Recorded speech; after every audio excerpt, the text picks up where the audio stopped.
Good evening, everyone. It's great to have everybody here today.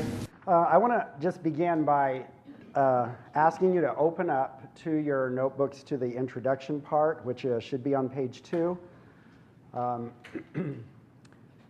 going to just talk a little bit about the purpose. Tonight, we are going to set the stage for really what we're going to learn. And by the way, this series is a 7-week, not 6-week like it was in the bulletin today, and not 8-week as the upstairs is.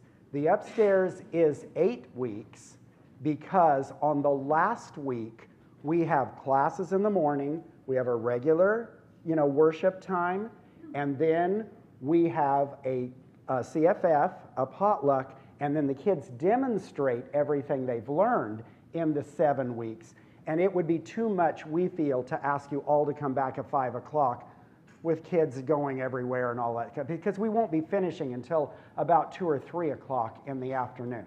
So this is a 7-week program, okay? And it will go one less week than their program, because their program on the 8th week will finish up. I want to just discuss the purpose of this, but I do want to give credit to where credit is due. On the open, the front part there, it says compiled by Mark and Alicia Kirchville. Okay, Mark and Alicia have not, come up with all of these ideas. Mark and Alicia are not scientists, okay?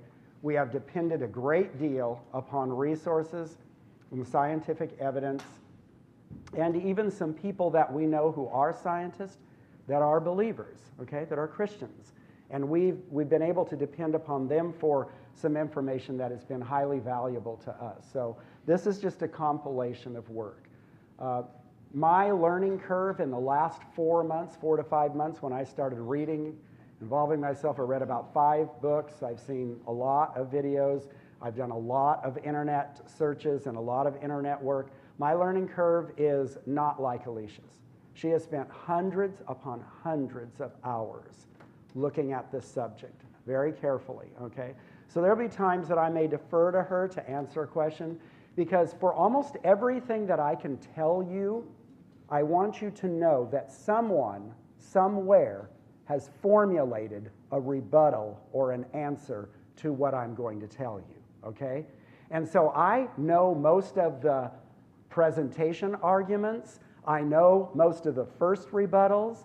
I might not know all of the second rebuttals, and then the rebuttals to the rebuttals and how they go after that, okay? So there are things that I would definitely depend upon her to answer during this class as well. So that's just my credit to whom credit is due there. We have a challenge that is given to us in 1 Peter, the 3rd chapter, verse 15 through 16.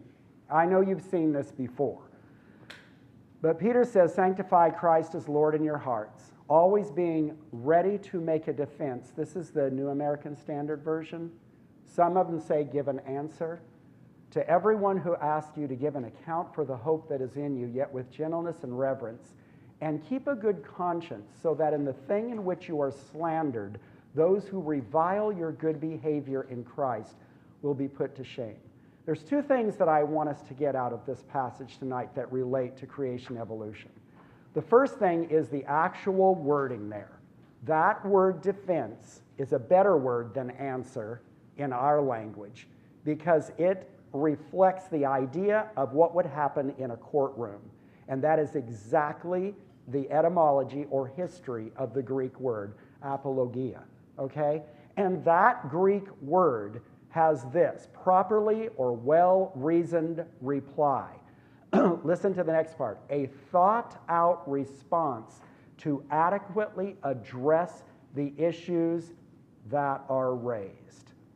That's what that means. So we all recognize that with regard to our hope and understanding of the gospel, that I would be able to give a well-reasoned defense or apologia, an apologetics, which is the word we get in English from that Greek word, of our hope in Jesus Christ about the gospel. But what has happened over the last few years, and I mean few in the sense of the last 50 years, is that we, I believe, are being asked to do something very, very different in this age. And I still want, for me, I want to be able to give somebody a well-reasoned defense for why I believe that there is a God, that the Bible is reliable, that truth is objective and not subjective, and that I believe in special creation. And so one of the things that we have to look at very carefully, and especially for our children, is what is being taught in the public school system, in some private schools as well, and how well it's being taught and the effect that it is having on our children and on the youth of America. And I want you to look at this. This starts in 1980 and goes to 82, excuse me, and goes to 2011, okay?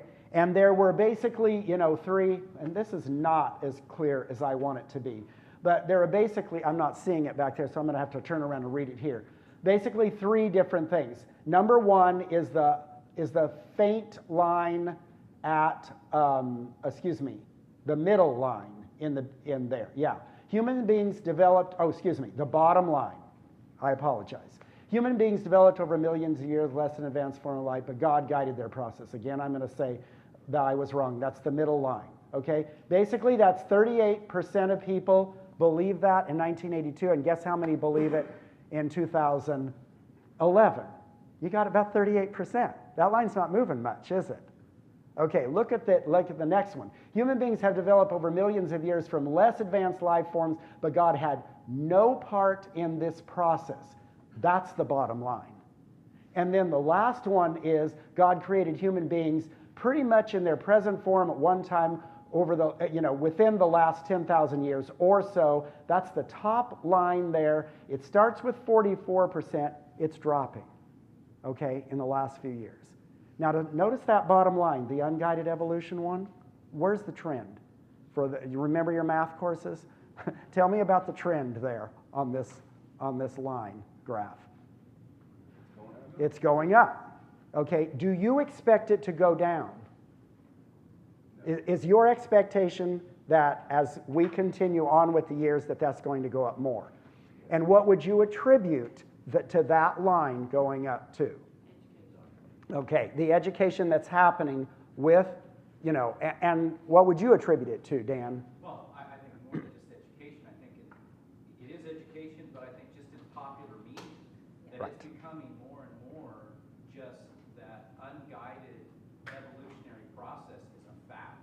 And it's portrayed that way in the popular media, in entertainment, in television shows, that it's just given that is a fact, even though that's not established. It just portrays it that way. Anybody else?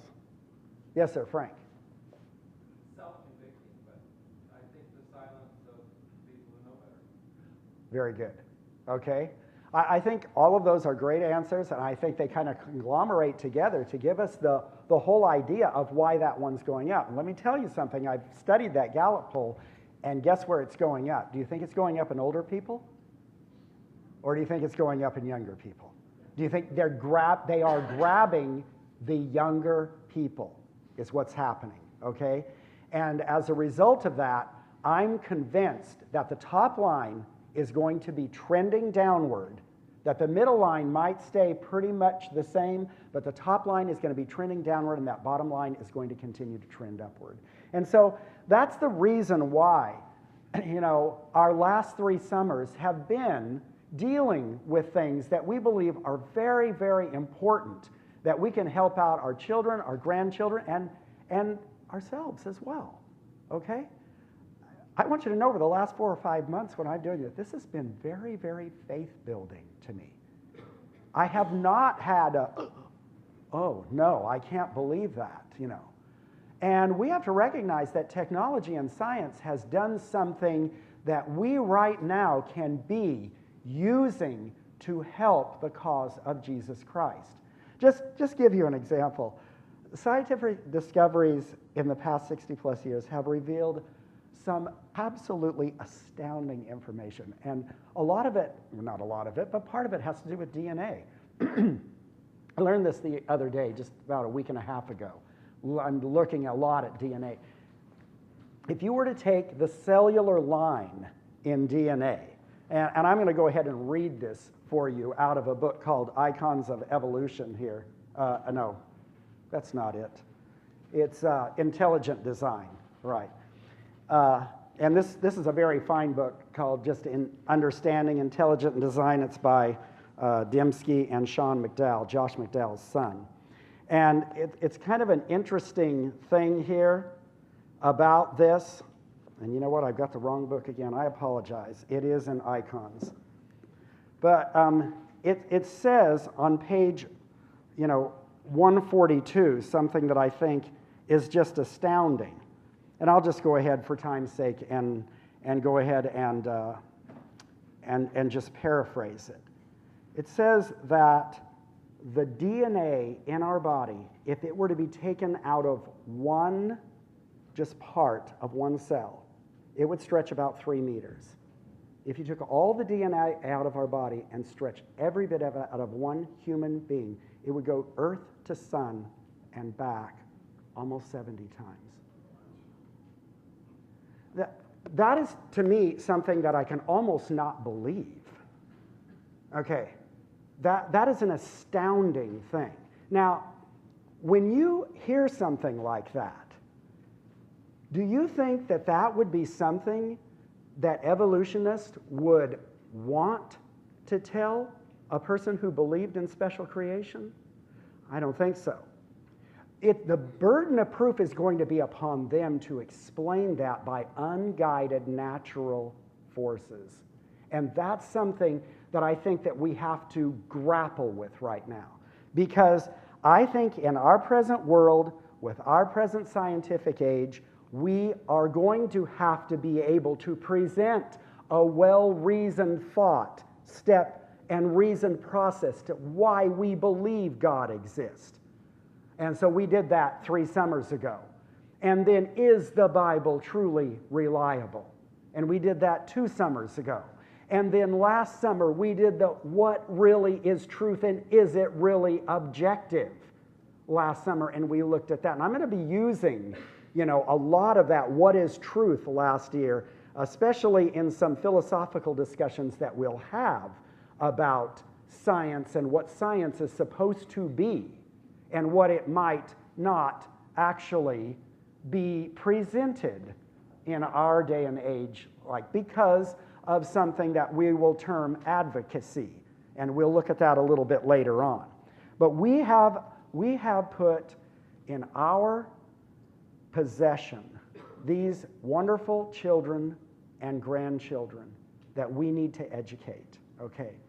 And you have to understand that they are going to be reading things and looking at things that will completely and utterly state that evolution, unguided, naturalistic processes were the reason why we have everything in the universe and the reason why we have all living things today and why we have the diversity of living things today.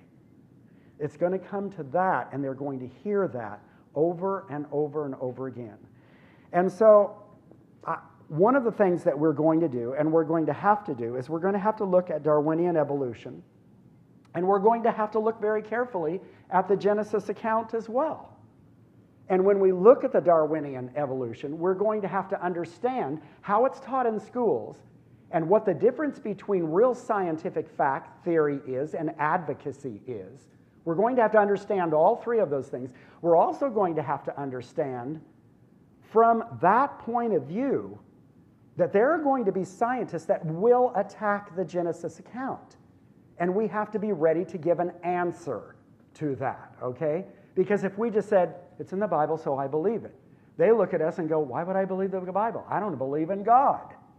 You see, that we are at that place in our culture now to where that's where they will go to. And then we have to be able to do this. But we also have to be able to do this for our children.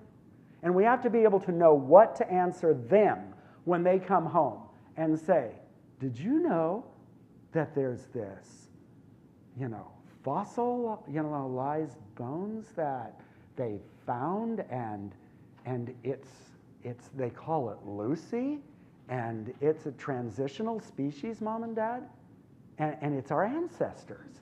That's what the science teacher was teaching us today. That's what the social studies teacher said. It's right in our social studies book. I know it's in your social studies book in California because it's in my social studies book, and that was the only book that was adopted in California. So it's in all of them.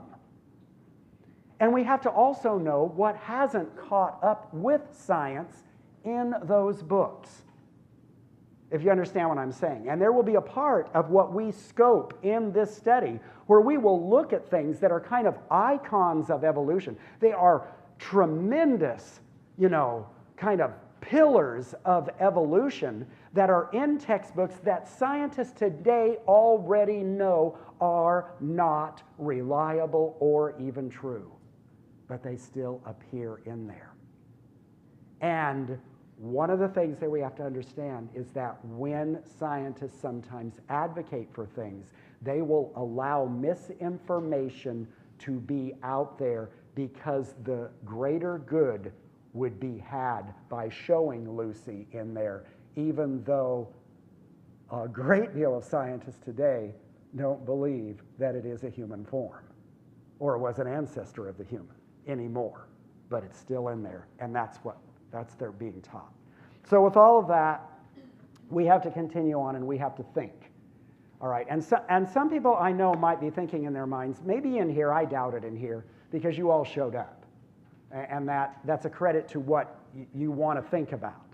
But there are some people who go, the Bible teaches it. I'm good with it. That's all I have to know. But I want you to think about this passage that we know so well, maybe in a different way. Jesus said that the greatest commandment of all was love the Lord your God with all your heart, with all your soul, and with all your mind. There is an intellectual and theological experience with God's Word and with whatever is out there that is undermining God's Word. So if I'm going to love the Lord my God with all my mind, and I get information that appears to be fact that is contradictory to the Bible, which is God's Word, and I'm in the understanding that truth is not relevant, ladies and gentlemen, I then have to have a mind experience about that. I can't just say, well, the Word of God said it, so therefore that's all I need. I think that there has to be an experience in there that is intellectual, that needs to be able to say, here is information that is being presented as fact and truth. It contradicts what I understand the Bible to be, so what am I going to do about that? I can stick my head in the sand and say I don't want to deal with it, or I can love the Lord my God with all my mind as well. Now there's a huge lesson that I think that all of us have to recognize. And this comes into this whole idea of scientific advancement and progress. You've got a guy named Galileo. Galileo is born in 1564. He's looking over Copernicus's work in the planetary systems, and he is noticing that Copernicus, who was born in 1473, had done some work and had come up with a conclusion that we had a heliocentric planetary system, meaning sun-centered, rather than geocentric, meaning earth-centered. And this was quite an amazing thing for that time.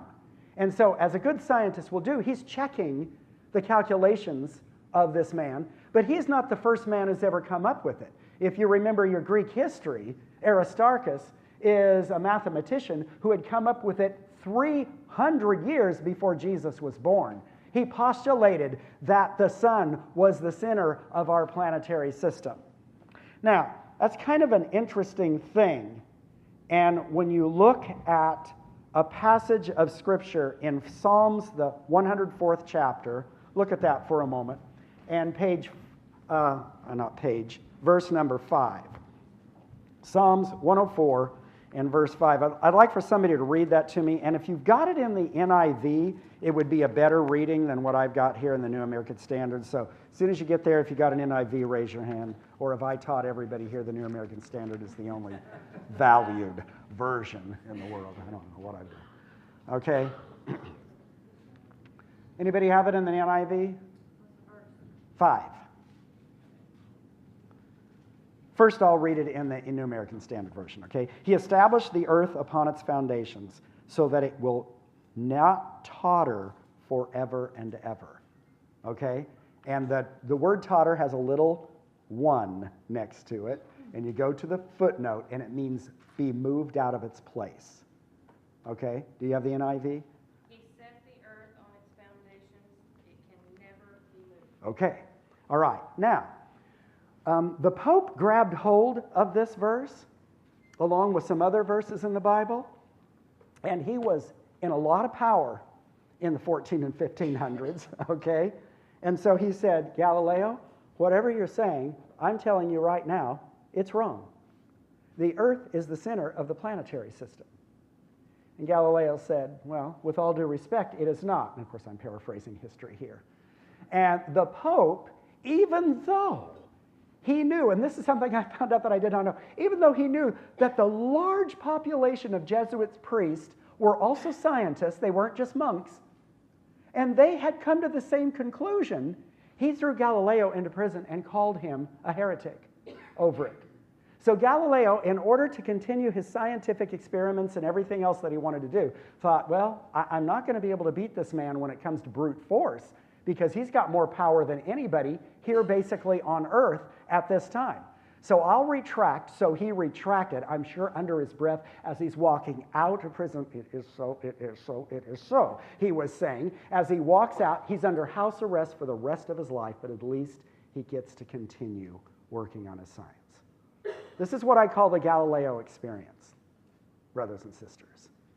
Okay, now, either one of 3 things is going on when we have science contradicting, quote unquote, the Bible. First of all, the science could be wrong. Second of all, our understanding of the biblical passage could be wrong and incorrect. And the third thing is they could both be wrong. Our understanding of the biblical passage could be wrong, and the science could be wrong. In this case, the science was right, okay? And there's not one of you in this audience today that would say, well, Mark, I still don't believe that. I don't believe the sun is the center of the planetary system. I do believe the earth is because of Psalm 104 and verse 5. None of you are going to say that. I know that. Why not? Science has proven otherwise. Yes. The evidence is absolutely overwhelming. Okay? So what was at fault here with the Pope? Okay. You want to go beyond it. I was just going to say his understanding of what that passage was trying to say. Okay? This is poetic language, first of all, in Psalms, ladies and gentlemen. And for the poetry of an individual, we understand that. How many of you have ever heard of the 4 corners of the earth? Do you believe there are truly 4 corners on the earth? No, but for poetic and metaphorical reasons, we use it all the time, don't we? Okay? This is all that the writer is saying. But I would have to tell you that if I were looking at the Bible as a science manual, which I don't believe you ought to look at, and we'll discuss that later, I may have come to the conclusion, certainly, that the earth was the center of the planetary system. Okay, so we've got this guy Darwin, all right? And I want you to know that Darwin comes up with a particular theory. We're going to be looking at that theory, and he's going to be a big part of what we're talking about. And I understand completely that there are people in the world that would say what Kirk just said about Darwinian evolution. The evidence is so overwhelming that I must automatically reject biblical, understanding as truth. That is what they're going to say in their minds. That point, if we are going to help a person like that, then we've got to be able to say more than, and this is what I used to say to somebody if I had a watch on. I just pull the watch off, and I just hold it up, and I just say, do you believe that this was designed? Or do you believe it just came about by chance and I found it in my bedroom and I put it on and thought, wow, that just goes along with my clothes. Here we go. And they would always say, no, I believe that's designed. Well, the universe has much more design than this watch. And so that's my argument. Now, I'm not saying that's a bad argument. I am saying that argument will not work with a die-hard evolutionist or atheist. It will not work. You have to be able to come up with a reasoned response. A few more things about this notebook, and then we're going to move on and we're going to see a video. I hope you don't all fall asleep on me. I want you to note that this booklet has a glossary. So if I use something like punctuated equilibrium, then you can go back and it's in alphabetical order. It has a glossary on pages 26 and 27. Okay, there are periodic note sections throughout this booklet. I think that all of them will be helpful for you to write things down, but of course, you learn how you want to learn. I'm not going to tell you how I want you to learn. And at the end of this period, and in about 10 minutes, we will do a discussion and a response type thing. I think that this is the kind of thing, ladies and gentlemen, brothers and sisters, that I have to make a presentation on almost every week, and then we'll do Q&A or discussion at the end, okay? So we got this guy, Darwin, and we're going to learn about what he did, and he wrote the book On the Origin of Species, okay?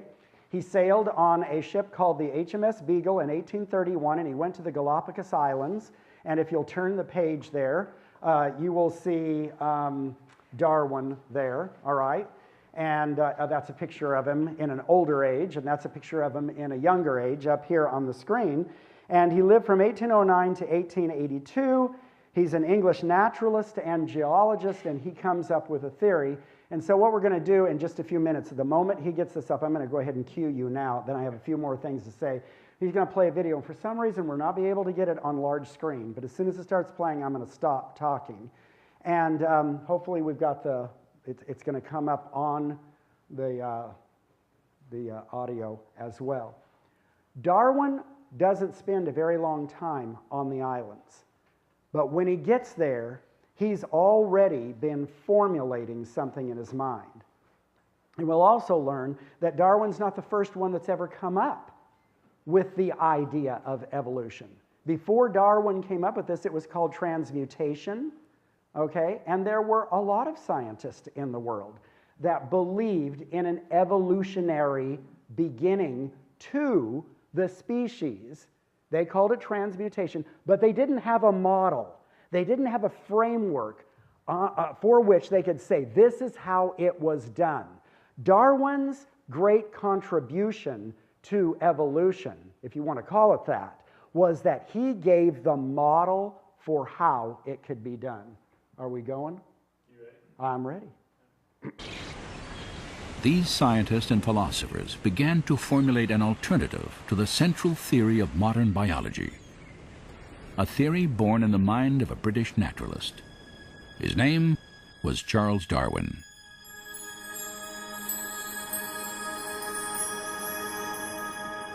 In 1831, Darwin, then 22 years old, set sail on a 5-year survey expedition for the British Empire.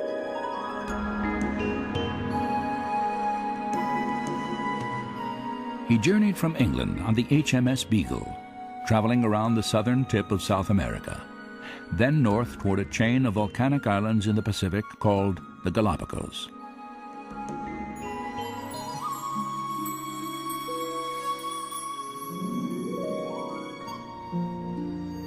On this desolate archipelago, 600 miles off the western coast of Ecuador, Charles Darwin encountered an extraordinary array of birds, reptiles, and mammals, the likes of which he had never seen before.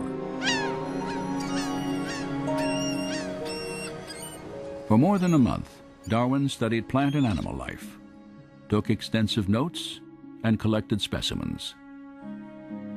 Then he left, never to return. 25 years passed as he developed a theory about how the diverse forms of life on Earth had originated. In 1859, Darwin published a book titled On the Origin of Species. Its impact on science and ultimately all of Western culture was dramatic. Darwin argued that all life was the product of purely undirected natural forces, time, chance, and a process he called natural selection. For 2,500 years before Darwin, most prominent scientists and philosophers, people such as Plato or Newton or Kepler, viewed the world as the product of some kind of design or plan. But a fundamental shift occurs with Darwin's idea of natural selection, and a real change in scientific philosophy is set in motion. Darwin was not the first scientist to propose a theory of evolution, but he was the first to offer a plausible naturalistic mechanism that could produce biological change over long periods of time. To understand how natural selection works, consider the finch populations Darwin encountered on the Galapagos Islands. 13 species of finches inhabit the Galapagos Islands, and they vary subtly in terms of their body size and shape of the beak.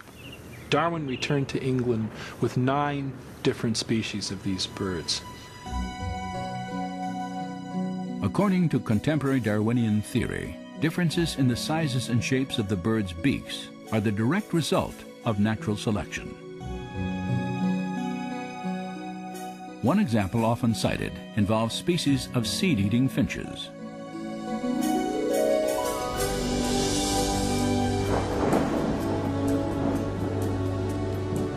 Following seasons of heavy rain, small, soft seeds are plentiful throughout the islands. Birds with short beaks can easily gather food. However, during periods of drought, the only seeds available are encased in hard, tough shells that remain on the ground from the previous year. In these circumstances, only birds with longer, sharper beaks can crack the shells and eat the seeds. Those birds with the longer beaks survive because they can reach the food source, whereas other birds cannot. That long beak, then, confers what biologists now call a functional advantage. The finches with smaller beaks, unfortunately, die out from starvation because they cannot reach that food source.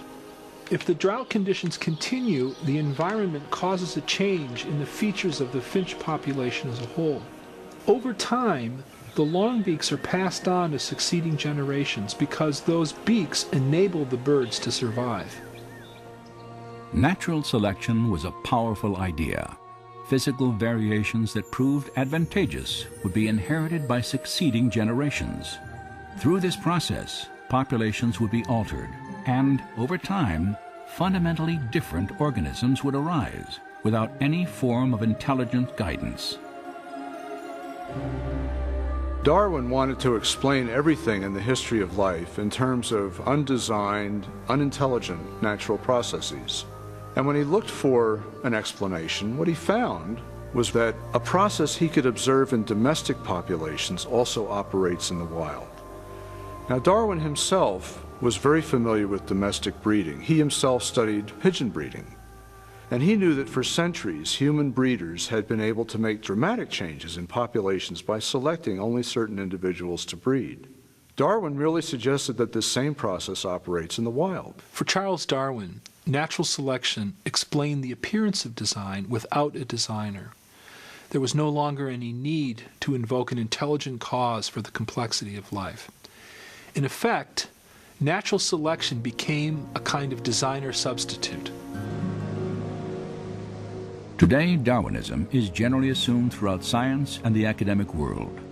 Yet, despite its wide acceptance, a growing number of scientists and scholars, including those who met at Pajaro Dunes, now challenge key aspects of Darwinian theory. Now, with regard to that, if you go ahead and turn to page 3, we're just going to look real quickly at, thanks, Kirk, we're going to look real quickly at Darwinian theory here, or just an overview of his life.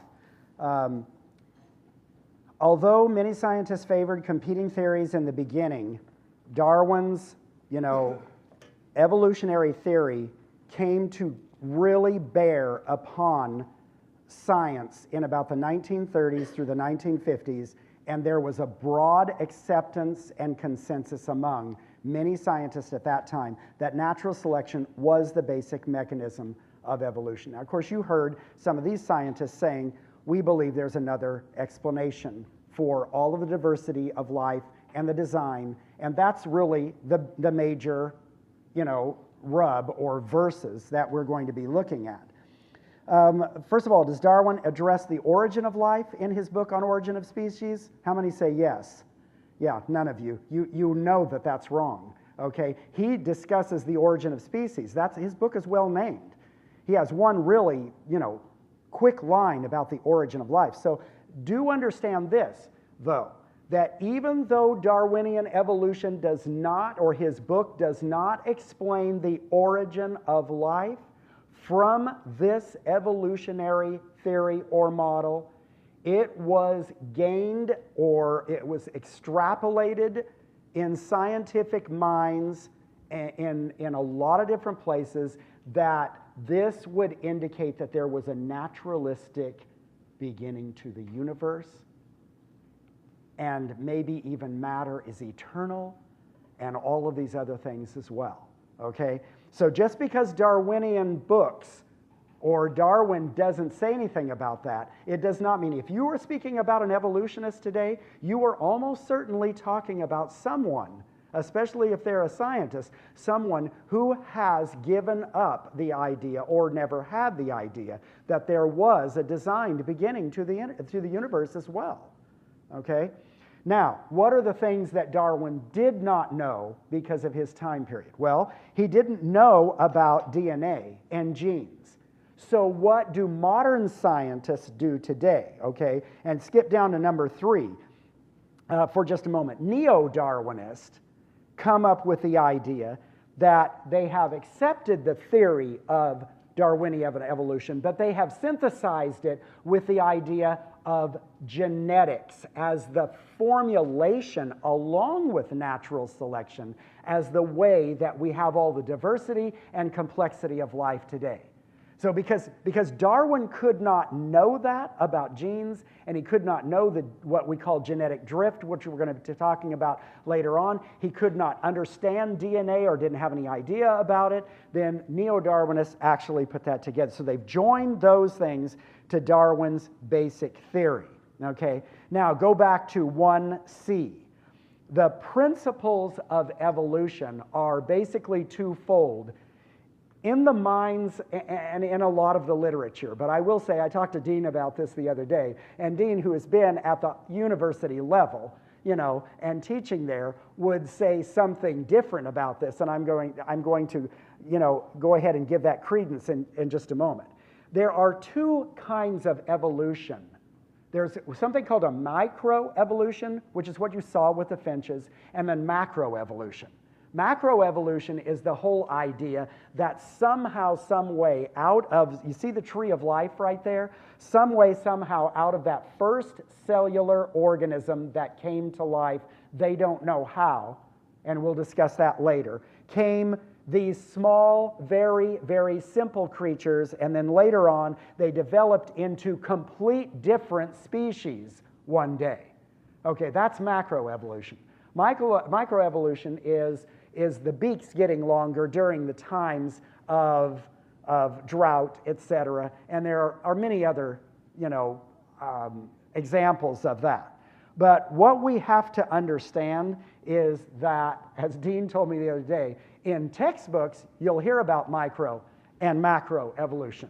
In this book right here, which is what UC Berkeley puts out for the standards that every California school should be teaching about evolution. They have micro and macro evolution. But to a scientist, researcher on the college or university level, they don't believe there is a difference.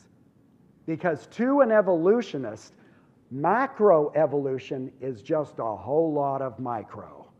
That's what they believe. So really, they don't make the difference anymore. And I'm just letting you know that. But you'll see the difference in textbooks, and you'll see the difference in books like this that talk about curriculum, that they need to kind of know the difference there. For my part, I'm a true believer. I can say this without any fear of being, contradicted. I'm a true believer in microevolution. Okay, I don't have any. I mean, it's observable.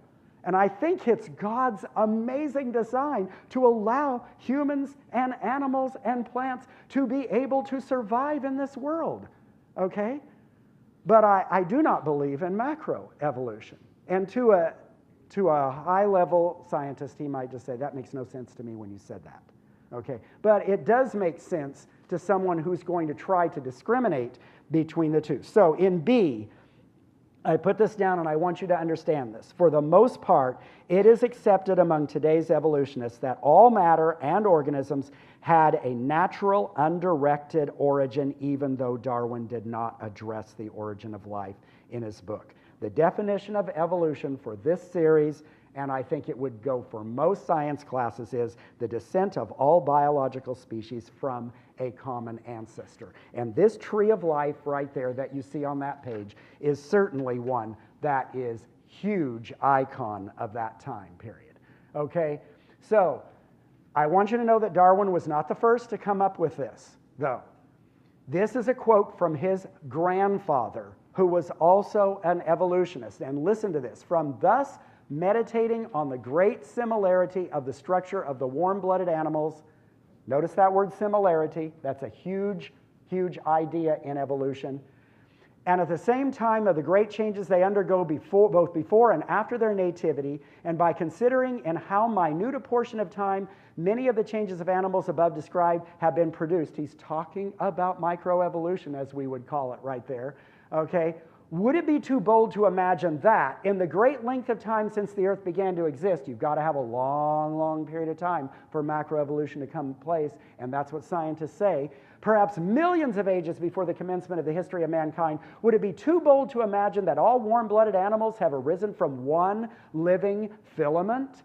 There's this idea of a common ancestor, which the great first cause, whatever that is in his mind, ended with animality, with the power of acquiring new parts, attended with new propensities, directed by irritations, sensations, volitions, and associations, and thus possessing the faculty of continuing to improve, that's progression in evolution, by its own inherent activity, and of delivering down these improvements by generation to its posterity, world without end. First thing you got to find is that, boy, those guys back there had a big vocabulary, didn't they? Okay, but if you just translate that, you really have all of the essences of Darwinian evolution. So Darwin wasn't the first one who came up with it. What is he credited for doing? Giving a model for how it could come about. And that was his idea of natural selection, as we saw in the video there. So the creationists we'll look at this, go to page 4 real quickly and we'll be done. What is at the core of this discussion and what is at stake? Well, the first thing that you have to understand is that I cannot prove to you scientifically that whatever the Bible says is truth, okay? And, you can't prove that evolution scientifically is truth or fact today, even though they will say that. So then where does this discussion hit, really? And that's why this booklet is called What is More Reasonable? It is like a courtroom.